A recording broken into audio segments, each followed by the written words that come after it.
then one of the pirates are like, we have healthcare too. And so when they kill your family, you just think like, I get it. Yeah, you guys are. Yeah. At least you guys aren't racist. Welcome to the Questioning History. We'll call it a podcast for this one. We're just bantering. So, you know the three of us, but we have our special guest, Chris from History Dose. And we just grilled him for almost, I'd say, 2 hours through some of the most brutal, genocidal-like questions that the madman Georgi came up with. And they all turned out dark and twisted. But it's 4th of July, so happy birthday, America. Hey, let's pop them fireworks.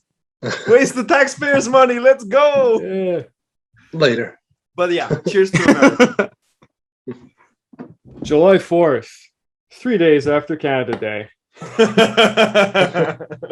Wait, is it really? And 3 times better. We're July 1st, where we put out like 25% of the amount of fireworks, and that's it. That's all. Like I say, is Canadian Day like a big thing at all? Is there like no? Now it sucks. Like this was the worst year I've ever seen it. But I mean, COVID didn't help, I guess. But it's kind of Yeah, we used to have Empire Day way back when, but yeah, I don't think that's allowed to fly anymore. My grandparents would like reminisce about like back in my day. You don't celebrate Empire Day at all? No, I couldn't even tell you. You don't take a globe and just spin it and point on something and say, "I want that." What have we got here? Oh yes. Oh, that hurt. Oh, that physically hurt to hear a weird Cockney accent. Yeah. There's no way I could pitch like whatever Liverpool, Cockney, and all that. Even if you tried to, like, I could do probably Irish better than even Scottish, and my grandparents are all from Scotland. But yeah, Liverpool's the one that kind of has like a lot, right? It's like Yeah, I don't care. Yeah, that's not bad. Yeah, there's a lot of that going on, and a lot of weird like vowel sounds. Like purple becomes like purple. Wow. Like it's a rogue accent, man. Well, I'm in Maine, and we actually have so it's like the Boston or Mainer accent, the Maina accent. So like we're famous for having lobster. Is it harbor or harbor? It's harbor, and yeah, my mom sort of has it, and I don't know. You just remember like getting picked up, and she's like, "Get in the car,"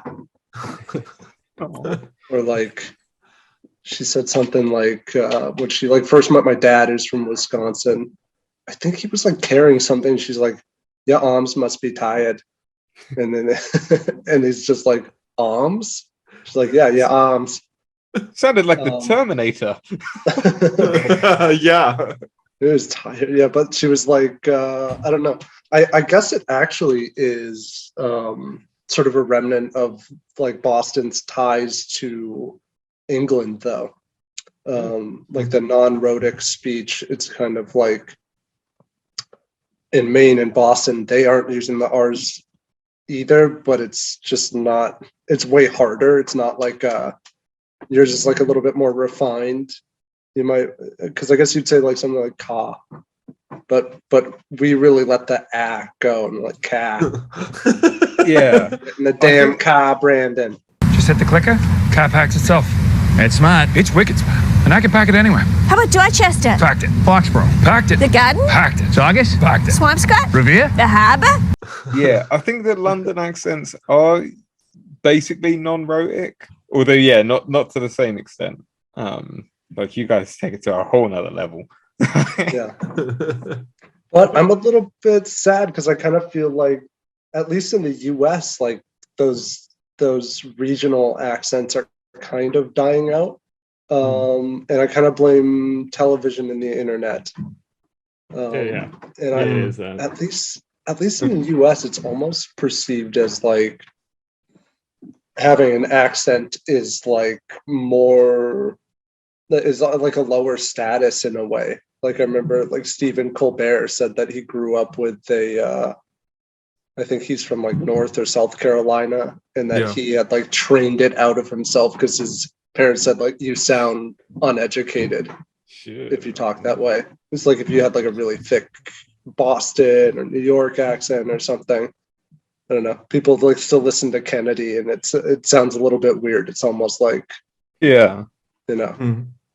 I come from the weirdest place in North America because we don't really have an accent, but it's because we're a minority group surrounded by, because I live in Quebec, so it's French.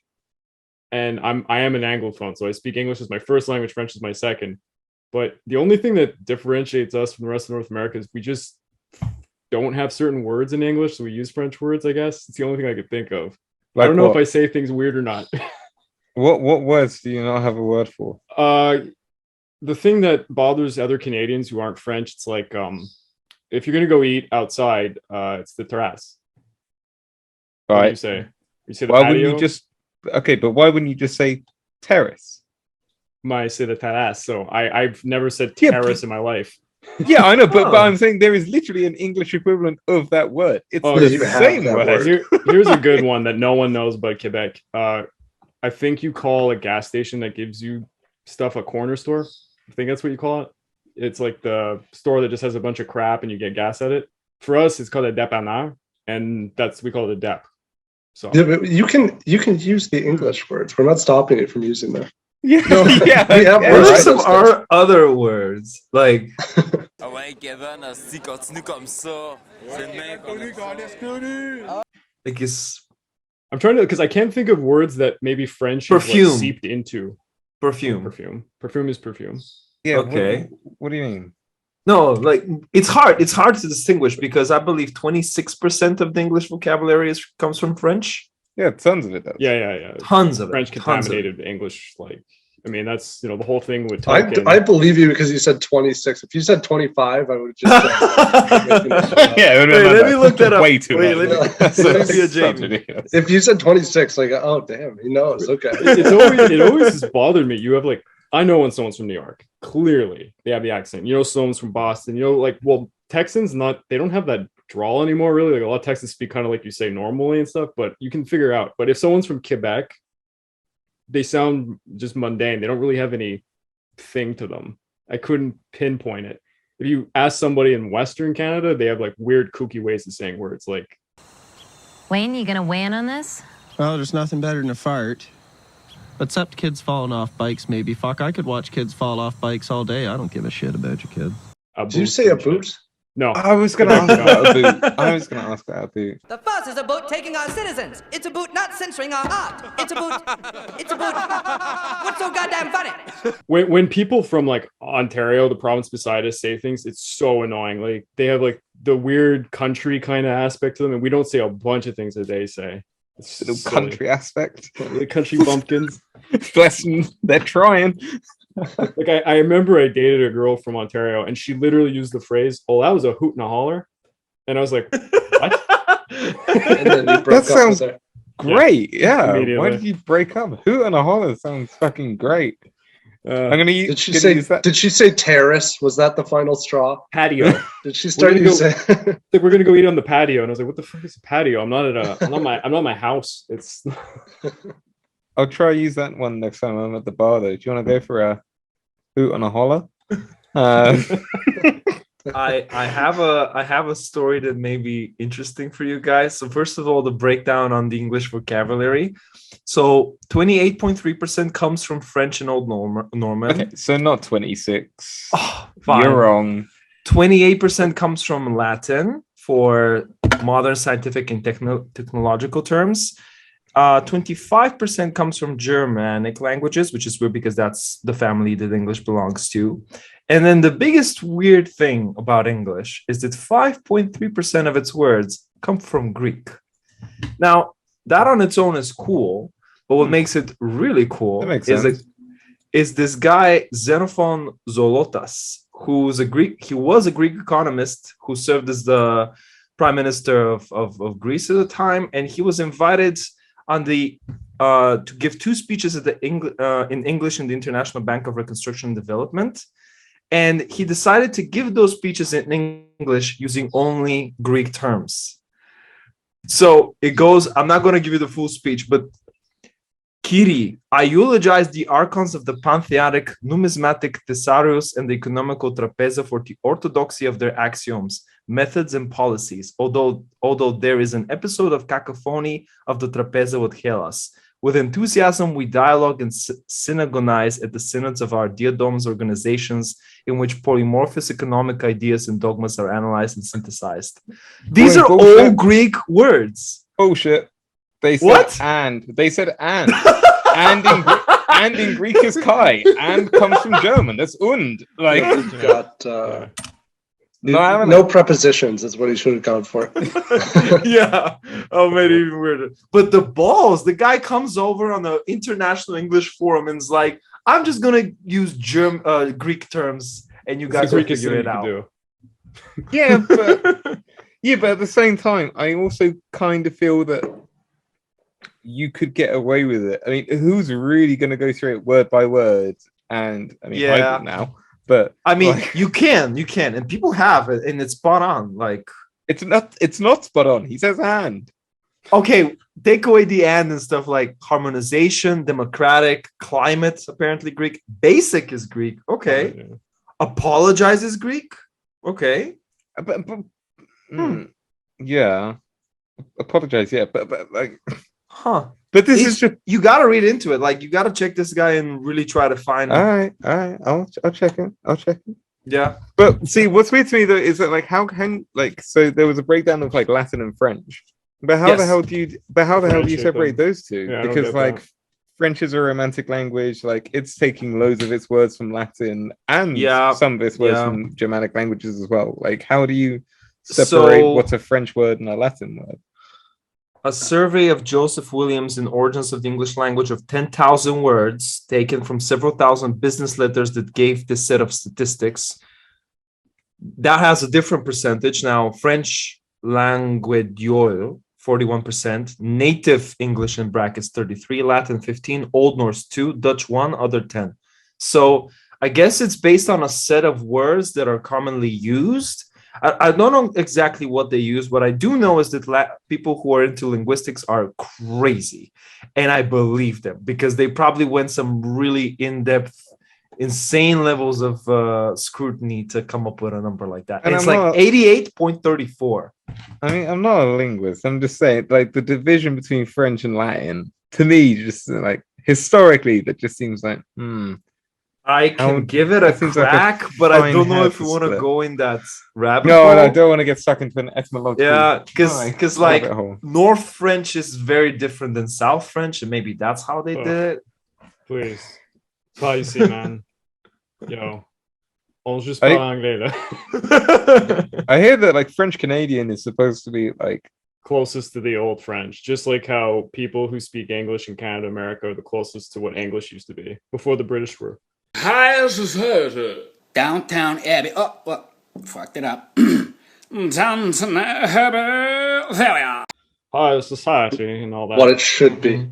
I'm still not sure if I actually buy this. I haven't actually seen like good. I know it was like check it. It's pretty legit. I've just read this in like an article. I don't know. But like I've been doing a George Washington impression this entire time. So like I think the original language. So I think people often forget that like I mean like I can buy the idea of like okay, Americans are close to some English accents, but like there are shitloads of English accents and like some Somerset, Devon, and like Norfolk accents, like country accents, moved over to America quite a lot, and you can still hear like some of the like commonalities. Yeah, but like all I know, if it's true that the British did this, then 100% the French followed them. Well, yeah, because the point I was going to make is that isn't Canadian French going to be like really difficult for like modern native French speakers to understand? It's so weird. Like the only way me not being a francophone can describe it is I find that Quebec French is like you're out in the country. It's really farmy, and the swearing is only. The swear words in Quebec are only items found in a church, which is the most bizarre thing. In France, it's, merde, shit, like horror, all the regular words you all hear. But in Quebec, it's Chris, Christ, or tabarnak, tabernacle, Carlis, the chalice, and esti. In fact, you can use them as verbs and nouns. That's how complex it is. Carlis de tabarnak. a tabarnak. Bye, sponsors. Okay, cool. But the Quebec swear words, they don't have any connotation outside Quebec, so we're probably fine. So Wait, the chalice that you We're hold. no longer sponsored by Babbel. Wait, so what are Quebec swear So words? What it's so bizarre. Do you know what a tabernacle is? It's in the church. It's like a Isn't that pillar. Oh shit! It's a pillar that holds up like Thought a it was part like of the a banner. church. Oh my god. You have the chalice that holds the wine. It's called an esti. I don't All even right. know. An esti is So- another thing. Am I going to call someone a tabernacle, or am I going to like if I hit my thumb with a hammer? Am I going to go like, oh, tabernacle? Second choice. Wow. Okay. Oh, tabernacle. Yeah, it's All right. the weirdest stuff. To try to bring us on some kind of a course, even though it's the banter. Speaking of funny accents and weird swear words, Chris, I really want to hear your pirate hot take. Yeah, so this is a claim that I first encountered when I was in college. I think it was, I think the name is Marcus Rediker or something. I don't know if he's the one who had popularized this take. But, you know, basically the logic goes something like this. If you look at pirate crews, they tended to be more multiracial than other naval crews or sailor arrangements at the time in the West Indies or in Europe. They also tended to divide their loot a lot more fairly, one might say, in terms of the captain might get 2 shares and everybody else gets 1 share. And, you know, so that was different than if you're just aboard a naval vessel or a merchant vessel. Maybe the guy makes 10 times as much as you do and you're just making peanuts or something. You're also supposed to be able to like vote for your like captain and for your like, can't remember the name of the second in command now, but yeah, it's like with the first mate and yeah. And so there were also typically codes where you would vote your captain in. You could also vote them out, so they didn't really have like tyrannical control over you. So that's one side of it, and then a lot of the argument will center around like this is the birth of Republican democratic ideals in the West, or if not the birth, it's like the sort of like the sign of things to come, and like this fertile ground on in which those ideas spread in the Americas. And then, you know, by the end of the 18th century, now you have the American Revolution, French Revolution, Haitian Revolution. So it sort of makes it seem almost as if there's like a connection between those two things, like that the pirates are believing in this thing. It's becoming more attractive to people. And then 80 years go by, and now look at all this language of rights and stuff must have been nurtured on these ships. My big problem with that is that there weren't that many pirates. So, you know, like a few thousand people, if they happen to be more multiracial, or they are just sort of like dividing their loot a bit more fairly, I don't think it has really an impact on your everyday colonist or 2 generations onward or whatever, because the pirate age is pretty much done by the early 1720s. All the fun ones are dead, like like Blackbeard's gone, Charles Vane's gone, Henry Avery is gone. So then you kind of look at the way that they act, and I'll take Henry Avery for an example because that's who I'm doing the next video on.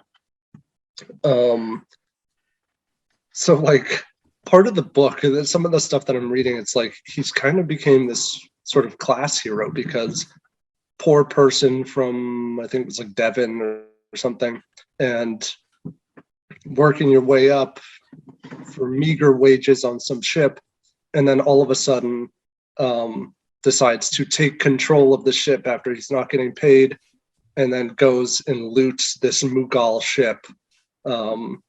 And it's the equivalent of like $200 million today. Wow.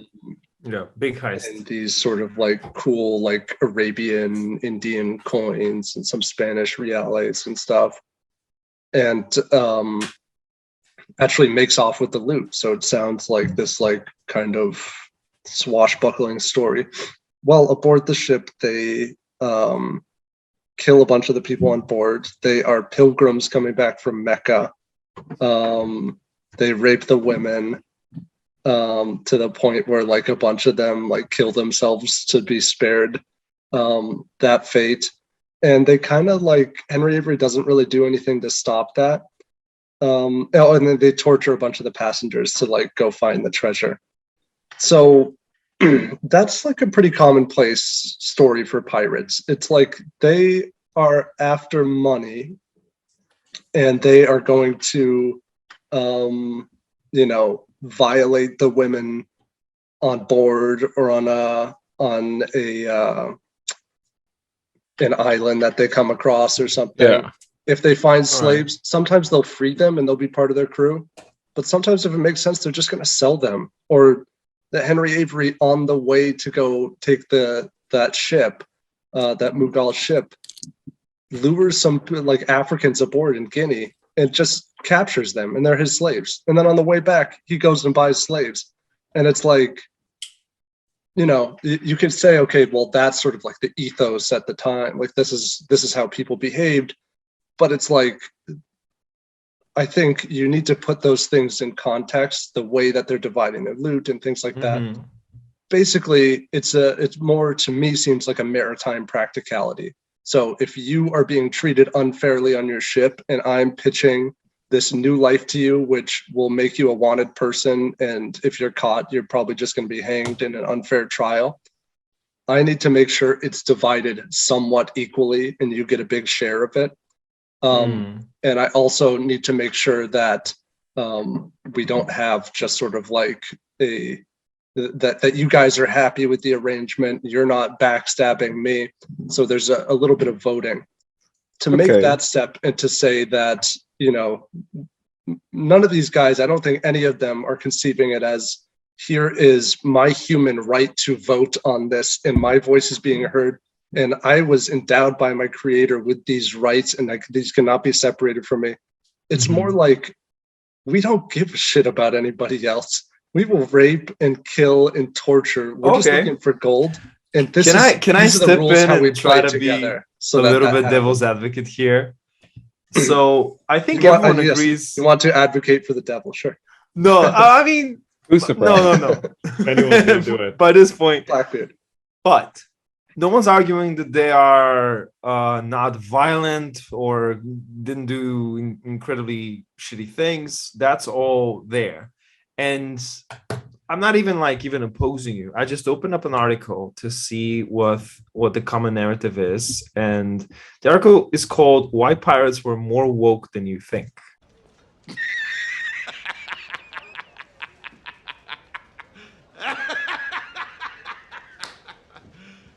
You serious? Okay. Oh, I already am like, and I was gonna say, I'm already not like where this is going, man. Yeah. Okay, so because Henry Avery had slaves in the hull of his ship.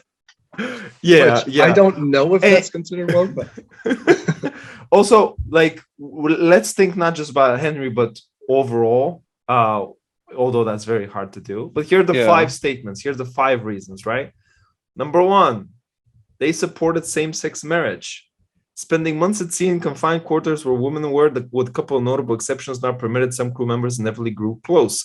In the Navy, such fraternization was severely punished. Sir Winston Churchill allegedly decried Britain's naval tradition as nothing but rum, sodomy, and the lash. Pirates, however, acknowledged this relationship under the term matelotage.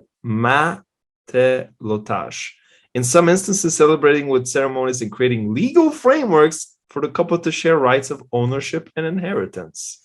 I didn't know that. Question whether that is the same as equal marriage.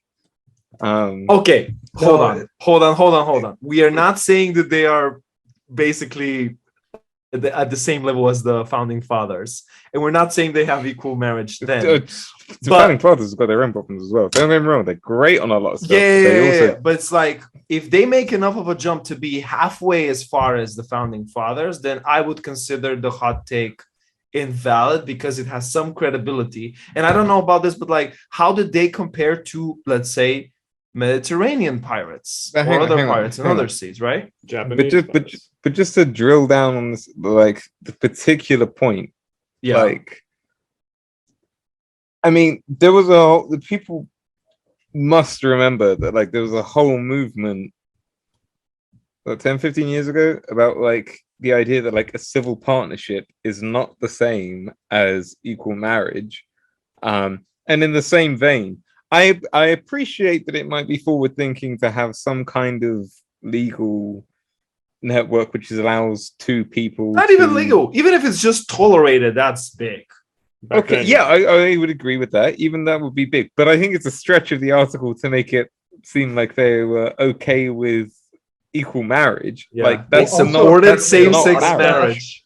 Yeah, that's sort of like not same-sex marriage. But that's also us looking back at it and finding some instances where there seemed to be like an unsaid or just referenced romantic element, but the actual institution itself tended to just be like a financial thing. So you could say, 10% of it is actually like same-sex attraction or something like that, or 50%. We don't really know, but even then, that sort of, I don't think it would have been conceived in that way. If anything, it's more like, I don't know what's going on in those hammocks, but if you guys want like a financial thing, like that's how I would interpret that as well. But all right, so what's it's still something. We got one. Let me quickly go run through the four. No, sorry, I'm not counting that as something. I'm counting that as maybe. Okay, at the time, considering what the perceptions of same-sex relationships were, I don't know now. There have been like quite a few instances of throughout history. Don't say Greece.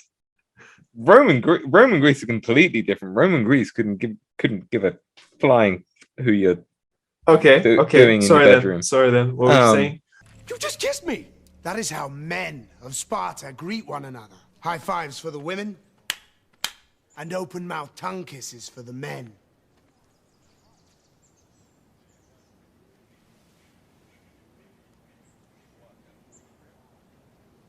Ooh. But like there was an idea of like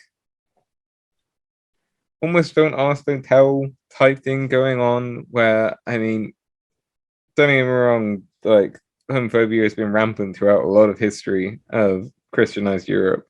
But that doesn't sound too different to me than like, other financial arrangements that, which I think is Chris's point, that people would have reached in other circumstances where it's just like, to be clear, fine. This is the article. Have some kind of like financial breakdown of it. We won't ask about why. Like, we're not really interested in like making it equal to husband and wife, but financial arrangement, fine. All right. 2, they distribute wealth. From 1664 to the early 19th century, the Navy pressed gang recruits into joining against their will, abused them horribly, and paid them a pittance, okay, if they were paid at all. So it's no wonder so many went on the account that is turned pirate.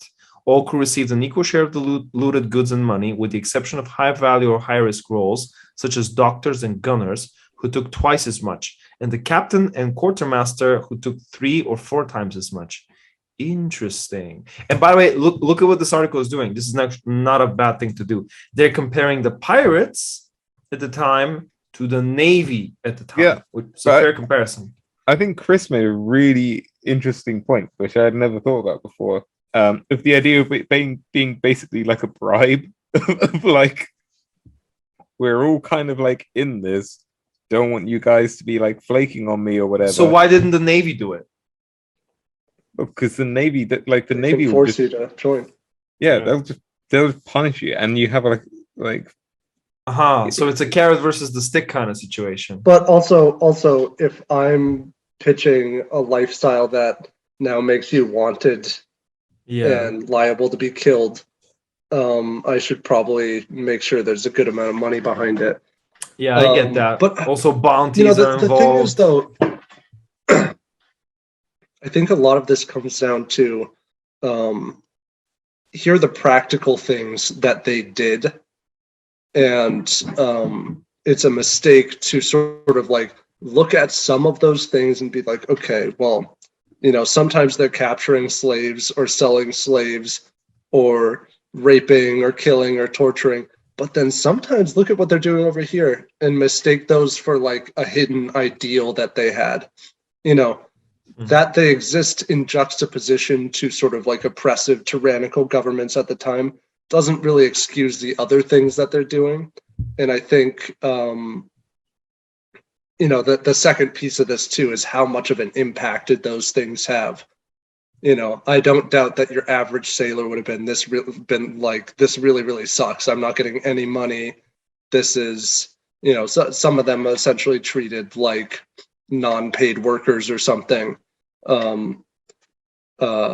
indentured servants or something, and you've been pressed into service. I think it was in England, what was it? It was like the Vagrant Act or something that sort of had in some way like criminalized it to be homeless and without a job and be doing nothing. And so that allowed them to just force people onto boats to go be sailors for almost no money, and you'll go get an STD and scurvy or something. So, it makes it attractive to be a pirate, but I don't see like the freewheeling. In a way, it's sort of like it's individualism, but not like with a capital I. It's just with a lowercase I. Yeah, it's like anarchy. Yeah, and so I you know what though? I'm reading this stuff. I'm thinking about this and sorry, just to interrupt. There's a bit of saying Vagrant Act is still like kind of ongoing. The Vagrant Act isn't that you're not allowed to be like. The Vagrant Act is that you're not allowed to basically be a beggar or be like a tramp. Like you can't like sleep on the street. And yeah, that's still basically enforceable. And that's where you get all your sailors, isn't it? Yeah. They were feminists. And what this paragraph is basically saying, I'll summarize it. One female pirate was like. I was going to say, if it's just exactly. They were yes, that's the paragraph. I'm not even going to read it. They were female famous just pirates. Anne Bonny, Mary Read, and yeah. What was the Chinese sort of pirate queen? She was name? extremely powerful. Yeah, she was like one of the few. Honestly, guys, like, but it does prove that all pirates are feminists, and it doesn't. Didn't she own like a prostitute house after, and that's how she made it? Yeah. She honestly, I'm reading this and I'm like, okay, baby steps, but still better than the state. No, but but the point is that like these aren't like this article is just wrong. Like just because Anne Bonny and Mary Read were both pirates, but didn't both of them have to dress up like men in order to get around the stereotype of women being on ships was a Jonah? Here's what I'm saying. I'm not saying pirates are good. I'm saying, number one, I'm not fully convinced in the hot take. Number two, if the state is like if the British Navy is like, or Spanish Navy is like a 9, then the pirates right now seem a little bit like a 7. They're still on the bad slide, very bad. But I'm saying, like, I'll even keep going. Like, there's 2 more. They had healthcare and they promoted diversity. By healthcare, it talks about eye patches and but hooks for hands and peg legs. Like, it's funny.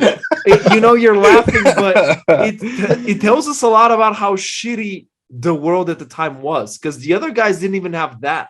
The eye patch didn't have diversity. Eye, by the way, it's the night vision thing. But anyways, they didn't have diversity. They didn't have female admirals or whatever in the British Navy. It was.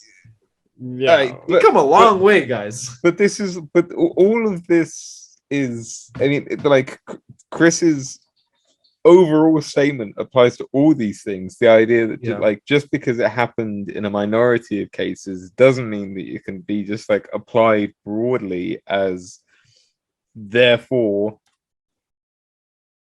egalitarianism or therefore looked after. I don't think anyone's saying egalitarianism. Okay, but I mean that's what the article's saying. I mean, there was like. Well, the article is saying why pirates were more woke than you think. You think they're not woke? Well, they're a little bit woke. So Mongolians are woke because they're religiously here's forward. the thing: is we're taking like a class of people that like a profession, an illicit crime, and picking out instances where it seems like they were doing something good. And for every one of those, I can just bring you an example of them capturing a slave ship.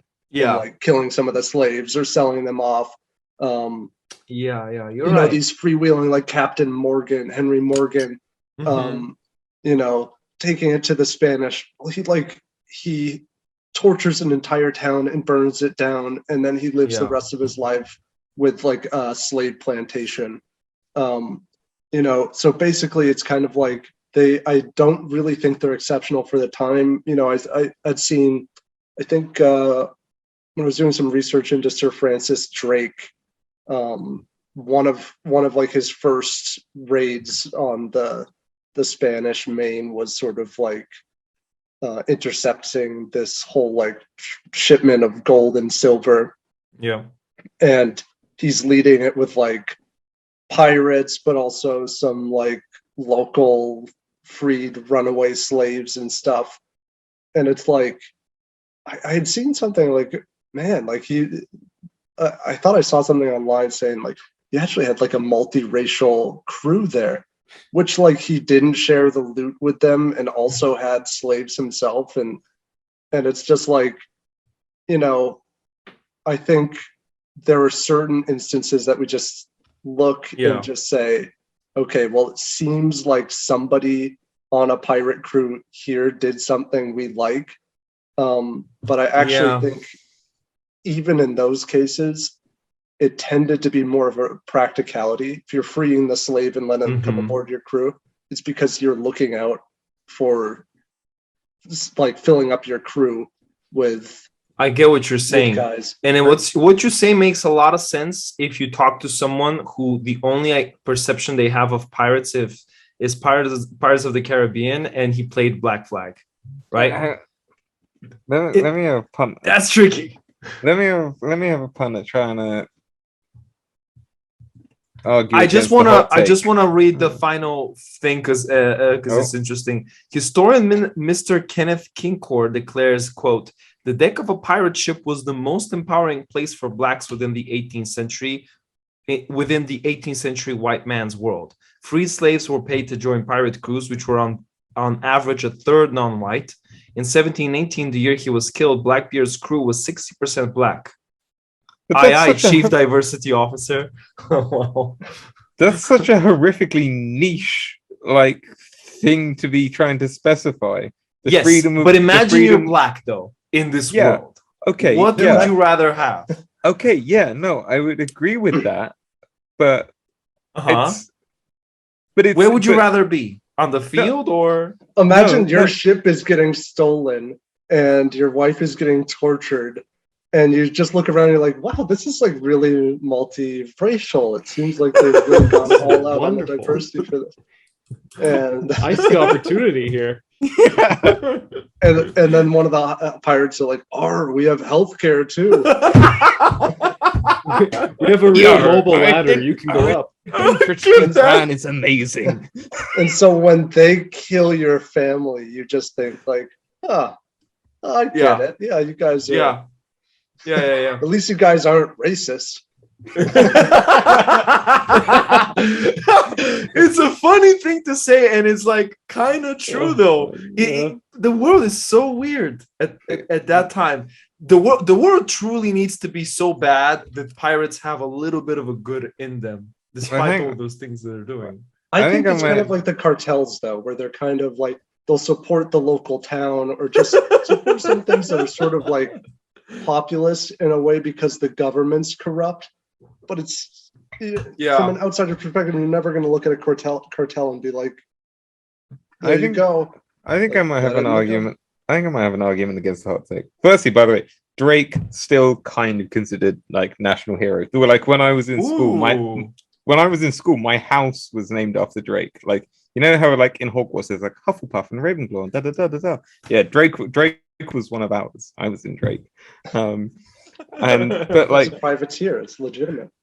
Yeah, but like okay, so I think that important point you made is the idea of like motivation behind it. Like these things that Chris made is like but like these things aren't motivated by like a humanist philosophy. It's just practicality. Yeah, that's like fair so far. Yeah. Okay, but couldn't you still say though that it's like okay, but even if they're not done for the right reasons, it's still a democratic principle to be able to vote in your superiors, to be able to vote out your superiors. Yeah, because people are still saying they're cruel. They're just saying they're cruel and a little bit democratic for the time. Sure, but I think part of the statement is also its impact on the broader world too. Like, does George Washington or Jefferson have any conception of like, what would Blackbeard do right now? I want to put, but I also think impact because, but it's also kind of like I think like the Mongols, like they're religiously tolerant. It's like they just don't care because they want you to pay us pay tribute. Yeah, and it's like, so did when you're looking at the impact of that, did the Mongols like impress upon any pluralistic, egalitarian spirit on the people they conquered? I don't think so. So it's almost like here's something they just did while they did a lot of other bad stuff.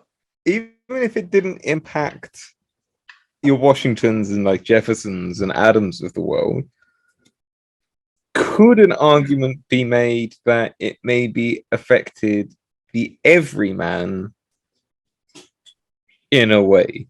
Or do you think even that kind of argument would fall on its face and wouldn't work? Well, I think the at the time, like the idealized portrait of the pirate was like very popular, and so like the idea that Henry Avery had actually gone to Madagascar and set up Libertalia, like a free society, was appealing. Is that based on what the pirates actually did? It's like it's taking the spirit of piracy, but I would say that those currents that were dissatisfied with, say, the ruling class or the lack of a voice for those people were already in there, and that is what allowed like these songs and tales to thrive. So it's almost kind of like, they're not going to hear about what actually happened on the deck of this ship.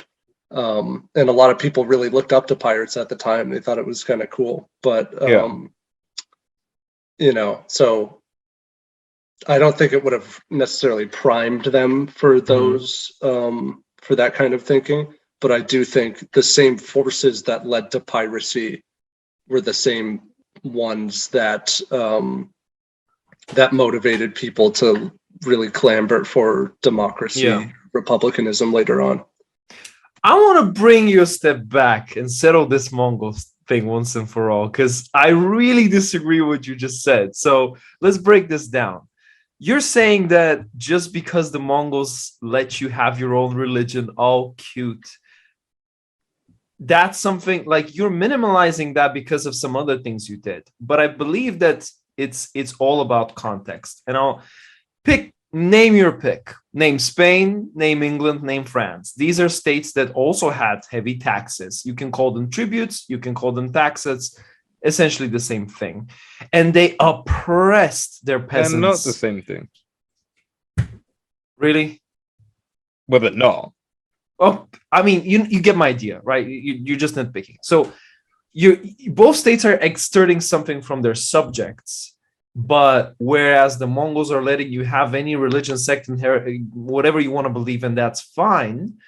The French are literally going to genocide you and say, kill them all, God will know his own, right? Or the Spanish we know what the Spanish did. English with the Lollard heretics and many others, or the Irish or other minorities. It's like, you're being a little unfair because England is extracting that tribute, taxes, whatever. It's giving laws, it's telling them how to live their lives, it's conscripting them to their armies, and it's also genociding them if they even have a different religion, a different language, a different anything. So when you compare the two and ask me who would I rather live under, Mongol yoke or English serfdom, I know where I'm going with. But you Mongol yoke or English serfdom. You didn't actually make any argument in favor of Mongols being paragons of religious freedom. Nobody is saying that. You're trying to find an idealistic thing. It does not exist. Maybe it does today, but we need to stop with comparing it to modern stuff. I'm comparing it to, name your pick. Let's compare any state at the time of the Mongols. And let's compare. Who's your pick that has more egalitarian policies? Not as a conqueror, as a ruler.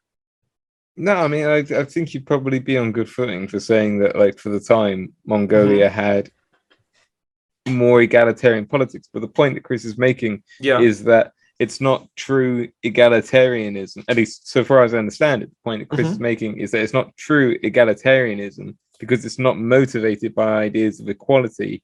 It's just raw pragmatism. Yeah. Okay, fine. Then I would say that today we don't even have true egalitarianism because politicians are motivated by the votes of their constituents, and they're doing it for political reasons, and they're giving these rights for political reasons. So we're just moving the line. You might be onto something there. I don't know, but yeah, I would take a precedent over a great Khan, but that's just me. But you can't. I'm not going to say it's all the same thing. You can't. You just can't. Like, you have to take someone from within that era, otherwise it's unfair. Okay, no, but I think there is a difference too, because you have to look at the Mongol Empire as not necessarily that the Mongols are ruling the empire, but that they are extracting tribute from a large swath of lands. Yeah, and that, you know, the biggest thing that reveals their non-commitment to egalitarianism is that they're not going to go into Hungary or Persia and start to tell the rulers about, hey guys, remember we have Christians here, and you guys actually really need to be respecting what they do and not taxing them this or that. They really didn't care, and it's not so much that they're enacting egalitarianism, because you're wrong there. No one they state cared. within that, though. But no one state within that. You know, it's not as if you're a Muslim who goes to Kyiv after the Mongol invasion, that it's like, hey guys, remember the Mongols are in power now. He can do whatever he wants. You know, got to set up a mosque for him. It's more like, carry on, just give us money. And it isn't that they were completely egalitarian. I know there were some examples of you are 100% right, and I'm just saying that what you describe is better than anywhere else. What you just described, the state being like, do what you want, is better than everywhere else. And in terms of them not caring, it's the same as it was before. It's just now you give a kickback to the Mongols. No, it's not. So like, first of all, they did care about religion a lot, because if you were a Muslim ruler, still tributary to the Great Khan, and you decide to inflict your Muslim rule on Christian or Buddhist subjects, the Mongols would step in and take you out, right? That's a policy. That's care. they cared enough to make it a policy of no one will inflict anyone's religion on anybody else.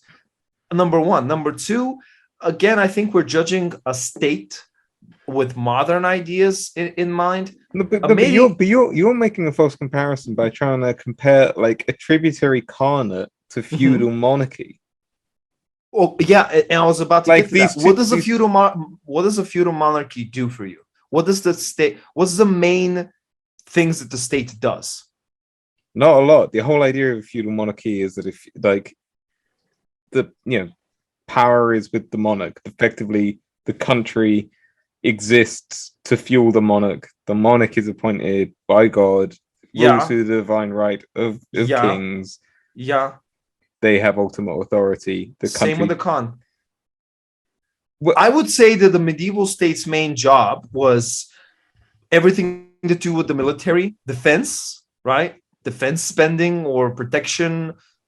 You're literally screw that. Medievals have like most medieval countries didn't even have a standing army.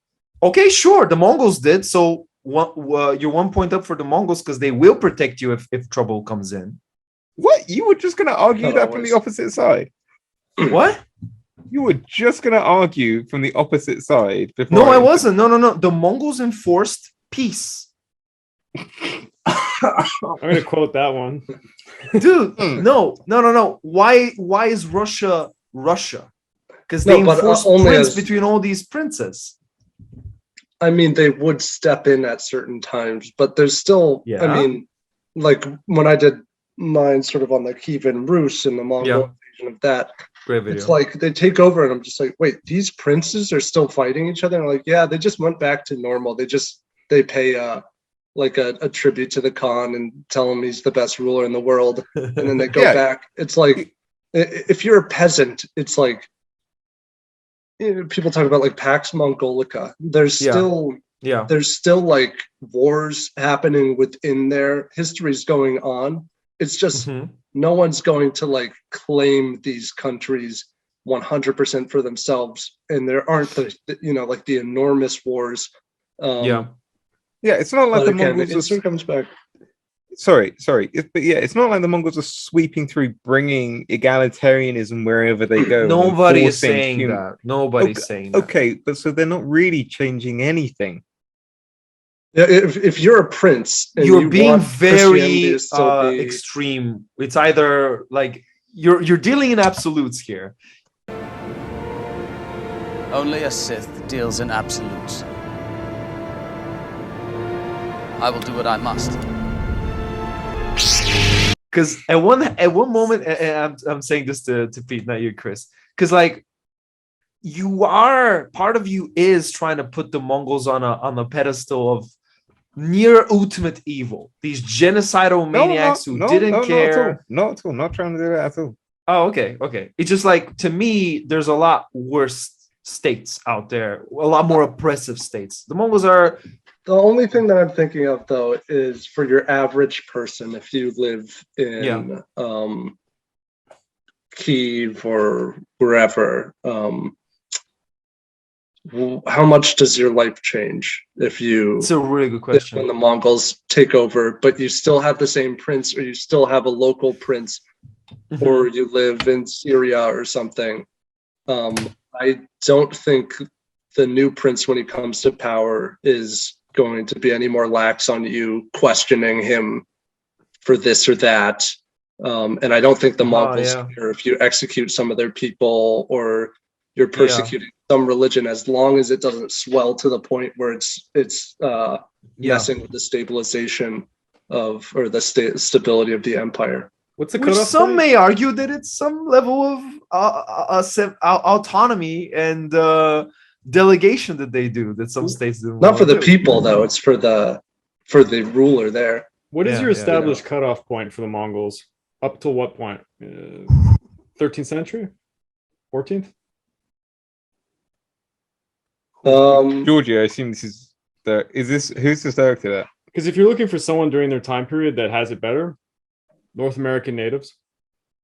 Oh. Until 14th, 15th century, when they start killing each other like nuts. Oh, interesting. I don't know enough about them. But, but with very little evidence, I might be inclined to agree based on the little I know. It's not great. Yeah. They're still, they'll still have their little like hunting parties, and they'll go to war a little bit, and they'll take people into their parties as family members, which, the morning wars kind of situation. But then when you get closer to like the 15th, 16th century, they start really killing each other. It's sort of one of my hot takes is I actually think everybody would be happier in sort of like smaller bands of people. Like, I think that's just the natural state for humans. You can't make it work because like you're a nomad group today. You're just you're not really going to put up much of a fight when a bigger country comes around. But there's not going to be no Zoom then. What's that? Yeah. No Zoom. No. There's no comparison. No apple pie. It's the but I think there's the Hadza tribe. It's somewhere in West Africa, or East Africa rather. But I remember seeing some paper, and it was like comparing like urban Poland happiness level to this Hadza tribe, which is completely nomadic, like one of the last nomadic people on Earth. Yeah. And they hunt for everything that they eat. If you ask them about like their favorite day in their life, it's just going to be the day that we hunted the biggest thing. Yeah. And they don't even have a word for depression, stuff like that. Yeah. And so I feel like, you would hear these stories about colonists being captured by Native American tribes, and a lot of them would stay because, they would just sort of like build up this sort of like family atmosphere or something. Yeah. I feel like that's the natural state for humans. We just can't really like that's tricky. I get what you're saying, but at the same time, I don't think there is a natural state for humans. I think that we really changed the game. You got to try it. And try it, Georgi. but yeah, you got a point. There's pros and cons to civilization, I guess. Yeah. But there's one thing I gotta say here. It's I don't know if the only one, maybe Chris, you took some Aboriginal history at all in university? A little bit, yeah. Like one of the things that like there's this huge misconception for North American natives. This has nothing to do with the South, but like the idea that they were living peacefully and all this and everything was great. It's not necessarily true. Just before Europeans arrived, they went through a brutal war period. And it's just because the population... the Iroquois. Well, yeah, the Iroquois were one of the nastiest that just managed to make a good confederacy to kill others. But like, the population got just big enough that they actually... That's a hot take. ...started to fight for resources, because that wasn't really a big deal until... Like it's like the 14th, I think it's the 14th century when the numbers get enough. But if you look in like Latin America, the Aztecs were too peaceful. The Incas, none of them were. And that's because their population numbers were big. It's just, there's so much space in North America. It's very vast. Yeah. I mean, I think where people go wrong is sort of when they're like trying to set their allegiance toward one group in history or something, or they think when you say something, you're making a normative statement about that people throughout history. And it's just like, there's going to be across any continent, some people are going to be warrior cultures, some people are going to be a little bit more egalitarian. I think nomadic groups are going to have conflicts with other tribes, but a lot less conflict within themselves. If there's ample resources, there's going to be less conflict, and the wars are going to be a lot less deadly because you can't risk going all out. If you lose 2 or 3 warriors in your band, you're kind of screwed. So you just that's why a lot of the Native American contact warfare was like described as less bloody, just on a total numbers scale. But you had to replace your family members. You can still find archaeology of scalping from the 1300s and stuff like that. Scalping of like women and children and stuff like that. It's like you're not it's no normative statement on any of it. It's just that there's people, there's going to be a wide range of beliefs in and across any spat of land. And so the same way that those beliefs probably will change over time. A lot of people, like, I don't know if it's our desire to put things in boxes, our tribalism, or like even video games, but it's like you want to put every civilization in a box, and that's how the Romans acted, and that's how the French acted, and these are their traits. And Americans have always been expansionist people who intervened in every global conflict in the world. No, these things change all the time. They change all the time, and I'm sure that's. And the other thing is for Incas. Yeah, the other thing is too, there's an equation with like the actions of a government or a military or like the paramilitary wing of a people and those people. Like, I don't know what a woman in Sweden in 950 thought about the world. Yeah. But we'll label all of them Vikings and say that they were ruthless. Or we will take the word of one chronicler of the time who says that all women are then at that time are like that, and we'll go, I guess he's right. Yeah, or like, you could say the Spanish are very brutal in the early 1500s or something. But of course, there are going to be lots of priests and monks who are like campaigning to make those conditions better in the Americas, and also lots of civilians that just are probably completely against what's going on. And then there's a lot of people who support it. It's like, so when we take a country, I mean, you can imagine 1,000 years from now, something that Bulgaria did, and they look and they say, look, this is what Bulgarians thought at the time. We know what Canadians thought at the time. And Bulgarians were a warlike people in 2022, and they supported. They picked their favorite genocide in the podcast. Yeah, Bulgaria is actually a good example of that. Craig, how much time we got? How we doing? We are just about to reach an hour. Ooh, I think like I wanna circle back to something prior, but it also connects to this. I want to ask you, Chris, and everybody, like, so we talked about doing good things for bad practical reasons. I wanted to talk about a little bit about doing objectively terrible things for good reasons. And one thing that really I thought about when you were saying these things about the pirates is, here in Bulgaria, there's a group of people who, I'm going to get a lot of flack for this, but I doubt our Bulgarian audience is big enough for it to matter. But we have a group of people who are national heroes. These are our George Washington. These are our Lincolns. These are our biggest guys out there. They're pretty much terrorists who, what they did was like they did a lot of industrial sabotage, and they crippled the Ottoman Empire from the inside, and they're called Haiduti. And there's a similar group of people in all of the Balkan countries. Serbians have them, Bosnians have them, etc., etc. And they're really like, Craig, and they're really like, they have like cool uniforms, and they're really like freedom fighters who did some really crazy stuff to innocent Muslim people. And they did it for really good reasons. And today the state, and nationalism always adds to this, but the state regards them as the George Washingtons that we have, because every state needs some heroes. What do you think on this topic? What are some examples? And what do you think doing pretty shitty things for good reasons? I think I think revolutionaries are usually going to fall in that net, because a lot of times there are atrocities committed, or you think of like, people who are trying to make that really like profound social change.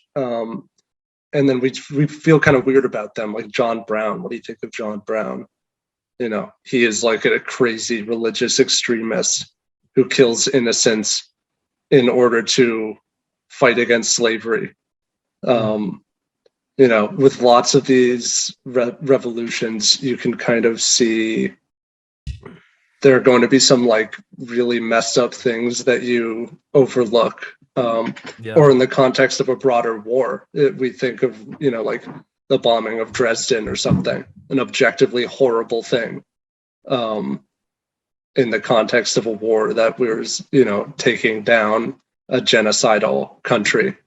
And so, I think what sometimes happens is sort of like there's an equivalence. Like, the easiest thing is always to shrug and go like everybody's bad.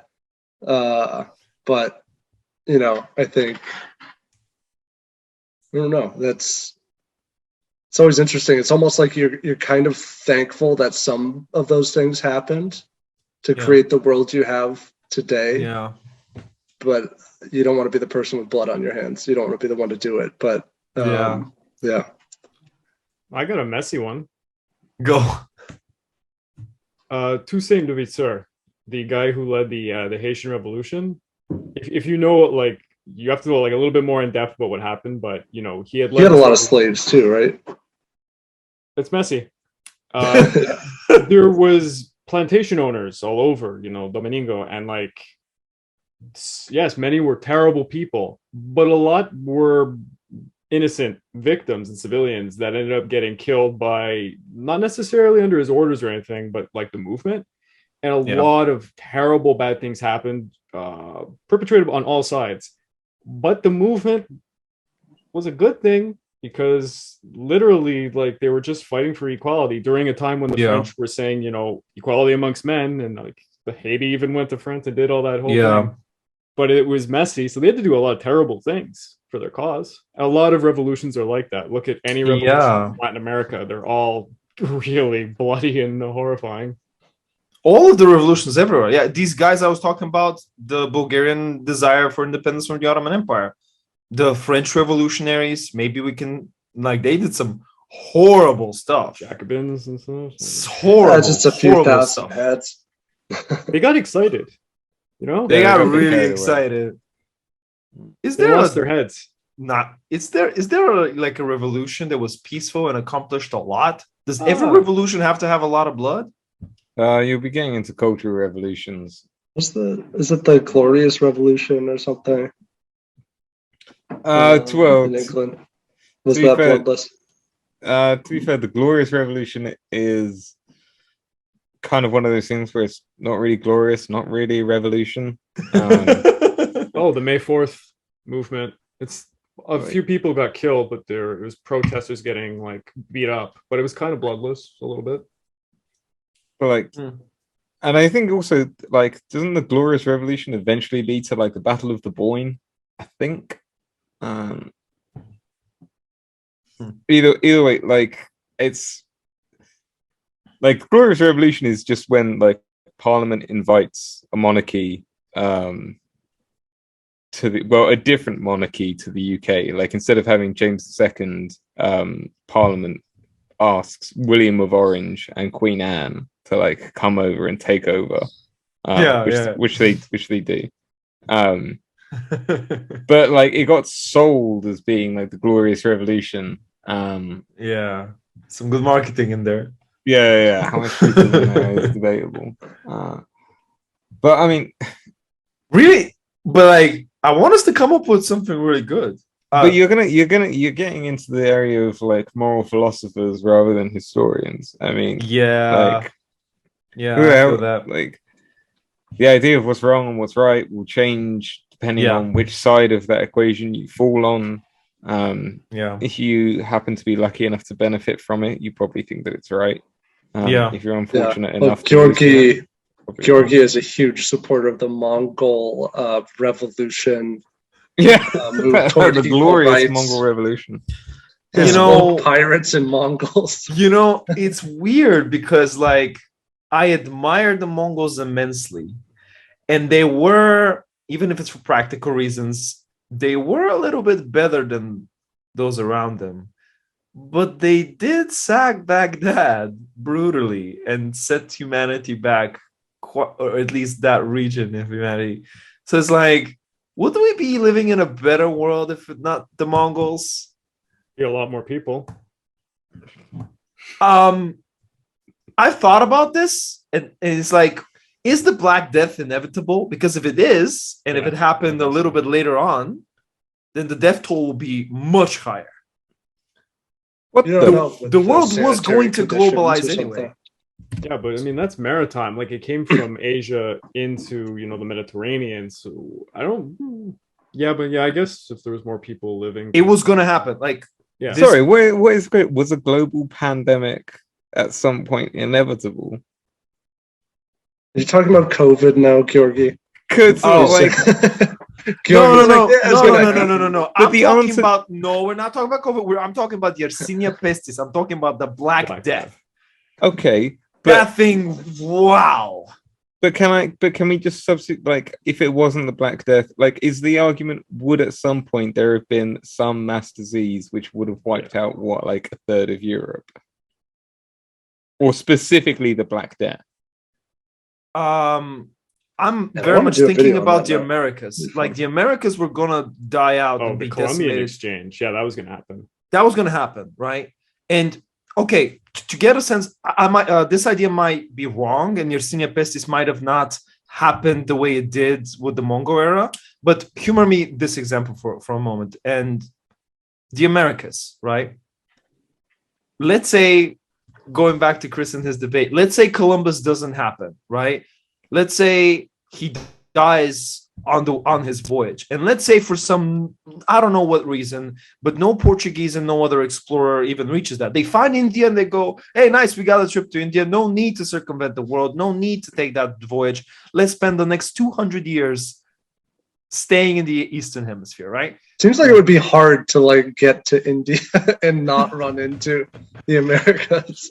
Just go along Antarctica. Fishermen were fishing off the coasts of the Americas way before Columbus. Like it's a known fact now. Yeah, but just humor me. If the Americas had 200 years of no Europeans, none, wouldn't they be much more populous? And wouldn't the devastation from the Columbian exchange be much worse? Well, more people are there to be killed. If that's what you mean. Yes. But Like, you could also that's maybe my they're more thought. formidable at that point. Yeah. It also depends on the composition at the time in terms of like the population density. Yeah. Because what if they push a little bit more into the plains or something? I know they said like the Lakota Sioux had resisted a lot of the diseases because they were so spread out. Yeah. And then, of course, like Spanish America too. It was like also the slave system kind of had made those diseases worse. I feel like we're not really in a position to be able to talk too intelligently on the subject, to be honest. yeah. I'm just. Are we for anything? Actually, yeah, that's a good point. Yeah. But just like, because we are just questioning history. Come on. But there would be so much speculation involved in it to a point, like, and speculation which I definitely don't have the. Where's Cody from Alternate History Hub at this point? We need him here now. Yeah. Definitely. But it just makes you think though, because the European density would increase, and would a Black Plague 200 years later during the Industrial Age, would that completely like derail Western civilization? Like, wait, what? Why is the Black Plague hitting 200 years later? He just, if you take out the Mongols, it's coming later. Yeah, 200 years. Well, I mean, there's no way to know, but sure. Yeah. Many pieces at play. A lot of pieces at play. Yeah. Scratch this whole thing. It's certainly going to change the maps. Yeah. It's going to really change the maps. Yeah. But yeah, maybe they did more harm than good. That's what I'm trying to process. Just the sack of Baghdad alone, maybe that's. Well, that guy shouldn't have said you can't sack Baghdad. Yeah, come on. And see what, like, with the Mongols in particular, like, I know that you because Georgie, you're like hardcore about like you gotta be able to like call out like the faults in your heroes and stuff. Oh yeah, I do. Mongols got a lot of faults, man.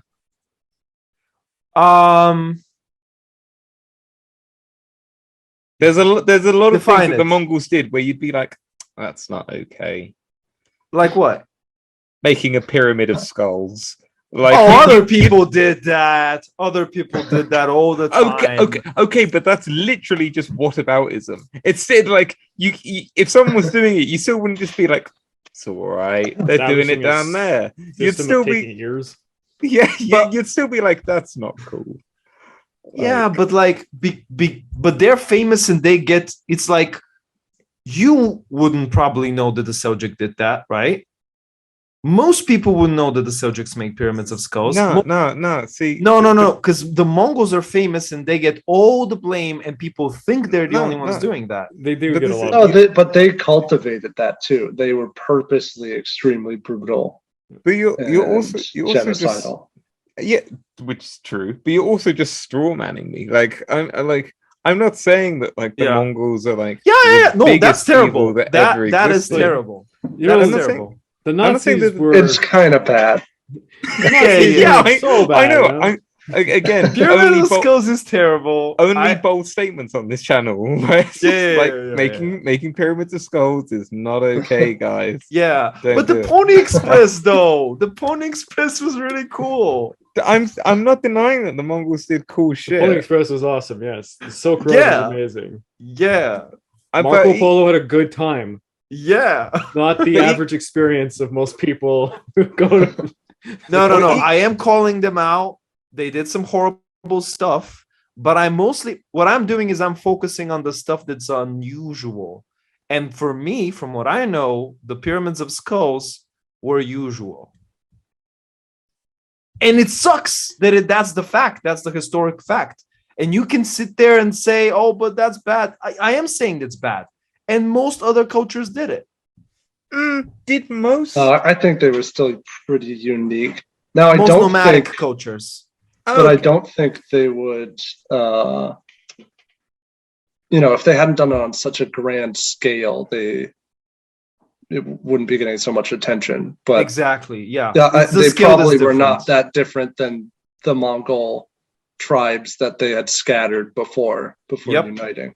Yeah, for sure. Yeah, you see that even as far back as like centuries prior, people been doing that, like nomadic cultures. But see, this is one thing that I really hate about like history. Is the kind of like horseshoe theory of it. Like, what's a good analogy is Sparta, where it's like, okay, there's the Spartan mirage about the Spartans were like all badasses, and they were like, had this incredibly unique culture about only using iron as currency, and were like kind of like proto-communist super soldier badasses. I heard that. And it's like, okay, yeah, some of that's not true for sure. Yeah. But it swings so hard the other way that everyone's just like, oh no, Sparta was just like any other city-state.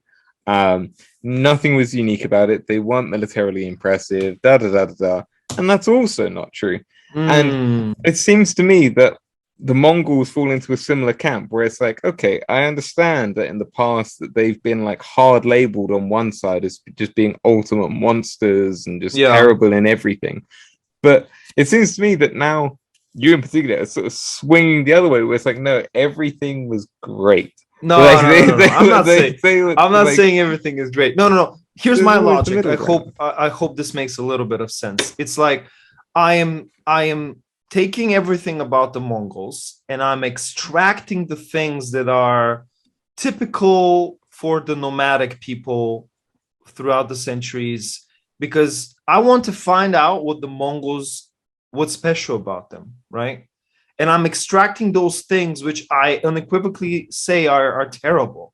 They are terrible. But when you talk about Spartans and when you talk about the Mongols, I feel like unless you're just going to talk about nomadic people and Greek people, you are talking mostly about the traits that make them unique, right?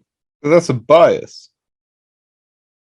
Hold on. Why is it a bias? Because like I can unequivocally say that you explicitly said that you're trying to try and seek out the things that make the Mongols special. That's a bias. I think but what you have to do is also, you need to be able to acknowledge when somebody or a civilization or an army is uniquely brutal. So I think that they are uniquely brutal, especially in the scale that was applied. So it might be all well and good to wipe out an entire tribe that you're warring with, and it's 250 people. but then go do that to the most populous city on Earth, and we're going to treat you a little bit differently. Okay, yeah. I really see where you're coming from. I that made more sense than whatever Peter said with the horseshoe. And I'm sorry, Pete, but I get you. I can argue both sides here. If you give me a debate, that's really good, because I believe that the Mongols were uniquely less cruel than other cultures and other nomadic cultures in particular. I think the most unique thing about their cruelness is that it was more selective and it was on a bigger scale. But at the same time, I admit that destroying a major population center like Baghdad or Kiev or others, that's also unique, right? If the Huns or the Seljuks or the Khazars made a pyramid of 100 skulls and the Mongols made a pyramid of 1,000,000 skulls, suddenly the same pyramid is now unique and there's something different about it. Is that what you're saying? The thing with their selectivity too is that it's probably like the least lenient selectivity you could possibly have. Like one of our generals, I think it was Nishapur, or I'm forgetting the name of the town, but in the Khwarezmian Empire, and like one of the Mongol generals had just died or something near that town, or with a little bit of resistance. So they went back and they flooded. They like broke the dams and flooded the entire town. Yeah, and it's like when you're like killing babies and women, and you're saving the fairest daughters to be your carnal slaves. Pretty terrible. And you're wiping out an entire town because of what like their governor did. Mm-hmm, that does strike me as uniquely brutal in a way that I don't think the Romans would have done, even as brutal as they could be. You know, maybe they enslaved the entire town or something. But you know, is the Mongols did have a policy of like any resistance is punished to the highest degree, because we want to show you, and this is something I think they would have cultivated and would have liked to be branded this way, that we're so uniquely brutal that if we aren't like other armies, we will do something. If you even try to stop us, everybody and everything you care about will be destroyed, and you will watch it, and we'll leave a couple of survivors. And we will the town next door capture and enslave some people and use them as meat shields and sieges. There was some really bad stuff. That was in the Chinese wars. Yeah. I mean, again, you're putting me in this. I don't even want to argue this point. Like, I do admit Stop arguing with it then. Extremely genocidal and evil. Did we just lose Chris? I think I just touched just the video. Just the video. I mean, we are running long anyways. Yeah. Oh, there we go. He's back. He's back. Yeah. Maybe, you know, similar to like the last episode, does Chris want to finish this off by, you know, maybe doing a shout out to his own channel or saying anything? Yeah, come watch our videos, man. We're in a valley right now. I have heard that YouTube algorithm, like in the past 2 months, a lot of creators are complaining that something's going on and it's gone wonky. Okay. So I've been wondering myself. Yeah, it's just been, I don't know, we've been putting out some winners. It looked like winners, and they just haven't done that well yet. So go subscribe, go leave a comment or something. Joe and I just went full-time into YouTube a couple weeks ago. Yeah, thank you. It's the worst time to go through a valley in views, but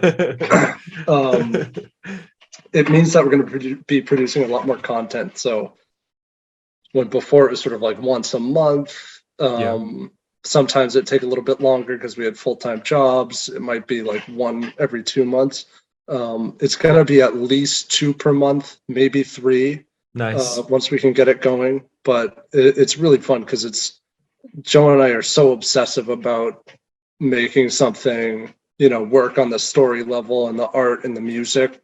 And so what we kind of try to do is like purposely try to make it a diverse, chronologically and geographically catalog of videos. And so, you know, we did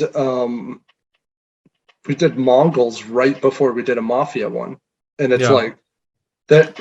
I guess the risk is that your channel audience is kind of not really knowing what to expect. Yeah. But I do feel like if you kind of feed your audience a like really diverse set of topics, that's the kind of audience you'll get to come appreciate videos, and that's what we want to sort of cultivate. So we'll probably go back to the Mongols at some point. I want to do a little bit of African history.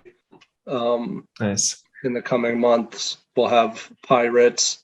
But yeah, I mean, we have a lot of cool things in the pipeline. And so sort of what we like to do is just pick like a completely different era and figure out like what's the music for this, what are the landscapes we're dealing with. And so when we're thinking about Africa, there's some like really beautiful like images or landscapes that you can extract out of there, and it's just going to feel, we want it to feel completely different than any other video we've done.